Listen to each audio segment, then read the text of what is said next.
Welcome to today's Explainer. We're jumping right into a piece of history that honestly completely flips how we usually think the world gets changed. When we think about the early church, or really any massive historical movement, our brains immediately go to the rock stars, right? The loud ones making the massive public speeches, writing the famous letters, getting the literal statues built in their honor. But today we're zeroing in on someone completely different. Someone who quietly held the absolute weight of history right in her hands, and yet she's almost entirely overlooked by the wider world. So, let's get into it. Seriously, I want you to sit with this question for a second.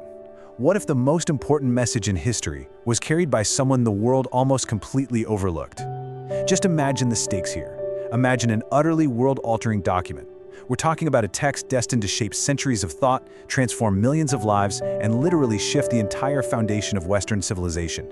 Now, imagine handing the only copy of that document not to an army, not to some famous king, but to an unsung hero. Well, spoiler alert, that is exactly what happened.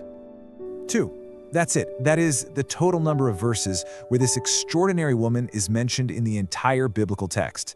Just 2 short verses tucked away in Romans chapter 16. Her name is Phoebe. And look, she isn't known for preaching fiery sermons. Actually, scratch that, we have literally zero record of her writing any scripture herself. She definitely didn't stand in the center of the spotlight. Yet, this woman's quiet faithfulness, captured in just a couple of lines, ended up shaping centuries of Christian thought. How on earth did she pull that off? Well, it's all about what she was holding in her hands. Phoebe was entrusted with what a lot of historians and theologians consider the single most important letter ever written in the early church. The Apostle Paul personally trusted her to physically carry his letter to the Romans. Now, I know to us, carrying a letter sounds pretty mundane, right? You just drop it in a mailbox or hit send on an email and you're done. But we really have to strip away our modern mindset here. In the ancient world, this wasn't a simple errand. The stakes for this mission were astronomically high.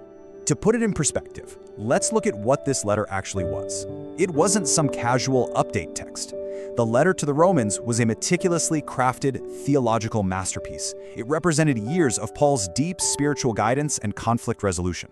It's the literal document that breaks down salvation, grace, faith, and the righteousness of God in just profound, groundbreaking detail. I mean, this is the text that would later go on to shape all of Christian theology and spark massive reformations. And the only way it got to where it needed to go was Phoebe. But to really understand who Phoebe was, we've got to look at where she came from.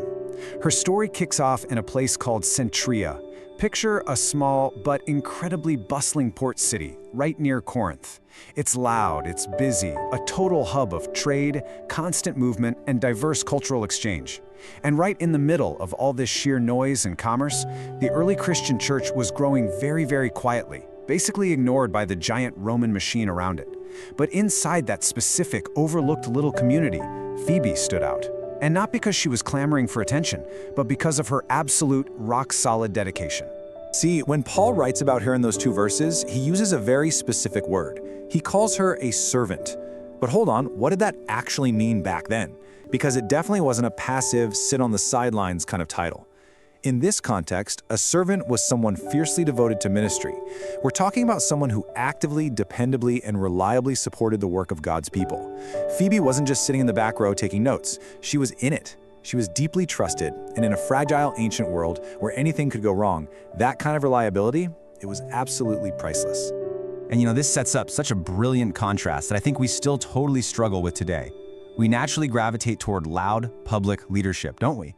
The fame, the public speeches, the spotlight, that's your Peters, your Paul, the big headline makers. And we just assume that's the only way real history gets made. But look at the flip side. Steady, unfading faithfulness in the shadows, quiet service, trustworthiness. The truth is, God doesn't only use the people standing on the stage. Phoebe was essential to the spread of the gospel precisely because she was so steady in the shadows. Without her quiet grit, the letter to the Romans might never have survived to reach its destination. And let's be absolutely clear. Getting that letter to Rome was not just a casual stroll. We really need to talk about the sheer physical danger of ancient communication. In the 1st century, there was zero organized postal service for everyday folks. The world was incredibly fragile. Travel was perilous. Handing off a completely irreplaceable foundational document meant you were taking a massive gamble. You were betting against the weather, against bandits, against disease, and just the wild unpredictability of the ancient world. Let's walk through exactly what her journey looked like. Step 1. Leaving the familiar port of Cenchrea. She had to pack up her entire life and step out into the total unknown. Step 2, surviving those treacherous roads and uncertain seas. She likely had to board cargo ships crossing the Mediterranean, facing brutal storms, and navigate overland routes where travelers were routinely robbed or worse. And finally, step 3, arriving safely in the massive, overwhelming labyrinth of Rome just to track down a very specific group of believers.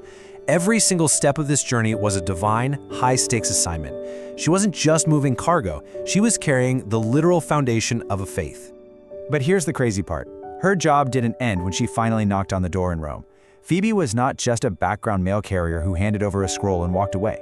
She was the living bridge between the Apostle Paul and the church in Rome. Think about it.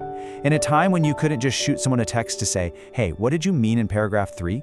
The messenger was the message's interpreter.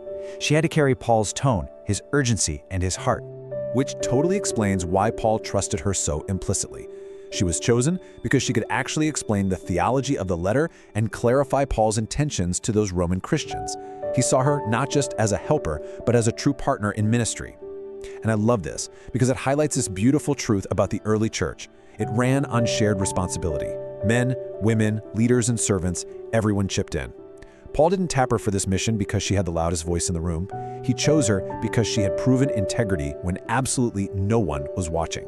I want to just pause here for a second and let this quote really sink in. God uses faithful people in trusted roles to shape history. Honestly, this is the absolute core insight of our explainer today. We have this wild modern obsession with visibility, right? We just automatically assume that being important means being seen. But Scripture records exactly 0 of Phoebe's speeches. It records none of her private thoughts.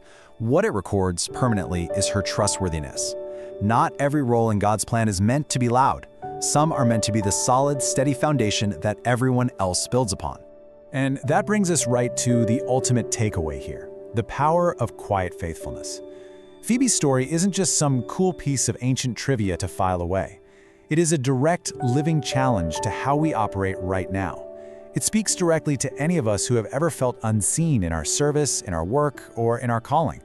I mean, it is so incredibly easy to wonder if our small acts even matter, to question whether just being faithful in the ordinary, mundane stuff actually makes a dent in the grand scheme of things. So let's look at what this looks like in our actual everyday lives. Think about the grind of raising a family day in and day out, or serving in your local community where nobody is handing you an award. Working behind the scenes at your job just to make sure things don't fall apart. Supporting others in those quiet, completely unseen ways. Listen to me, your faithfulness in those areas matters immensely. History shows us God has always used people willing to carry responsibility with integrity, even when there's 0 spotlight attached. Greatness isn't about position, it's about being incredibly faithful with whatever is placed right in your hands. So I'm going to leave you with this final kind of provocative thought. If significance isn't measured by visibility, what quiet faithfulness are you being trusted with today? What is the letter that you're carrying in your own life right now, in the shadows, that might just shape the future in ways you can't even begin to see yet? Think about that for a bit. If this explainer inspired you or gave you a new perspective, please take a quick second to subscribe, like, and turn on notifications so we can keep unpacking these incredible historical insights together. Thank you so much for hanging out and learning with me today, and I'll see you in the next explainer.